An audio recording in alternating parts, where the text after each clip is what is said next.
You talked about victim, and of course the book and the movie features your allegations about his bashings. Tell me about that. You like to hear that. That's what it's all about. I have to make a joke. It's my only way of communicating. Yes, Ike was a violent man when I met him with his ladies before, his women before. I knew that he was a violent person. I also knew that he had a mental problem, and this is not sort of featured in the movie. Yes, he was a brutal man. He had some problems from childhood, and it sort of reflected in his life. Tina, as you know, Ike says your allegations aren't true. Let me show you a brief clip where he answers my question on beating you. Well, what I did do to Tina is like, we've had, I've slapped Tina. The only time I ever punched Tina in my life was the last fight that we had. And that was in Dallas, Texas. This is the last time we broke up. I have slapped her anytime, when I say slapped her, it's like, I think we lived a lie. Our whole life was a lie. Tina, what do you say to that? I don't want to start an argument with Ike Turner via satellite. Everyone knows, everyone that worked for Ike and Tina in those days know what happened. I can see why someone would want to deny it.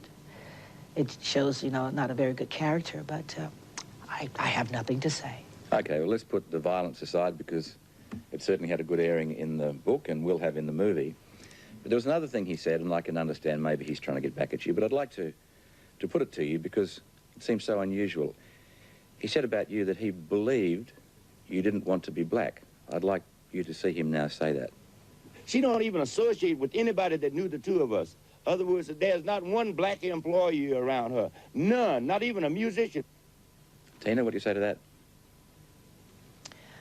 Well, how can I explain? When I hired my band, the auditions was open, but no one came, no black people came. My success came from Europe, let's say a white country, even though black people are there. Australia, England, all of my success did come from a white country. So what can I say? I mean, I can't just wait around and depend on my race to help me to become successful. If there's another race there to help, these days you got to go for what's there. So basically you had a white market? Yes, and I had white people that cared about my success and that helped. It actually came from another country. You know, that's just how it happened. What can I say? It was my luck. It had nothing to do with chance. It was just how it was. I'm happy it's how it was. I won't carry on about Ike, but I'll just put one more. Let him have you say one time more. You talked about him having sex around the house in unusual circumstances, even when the children were there.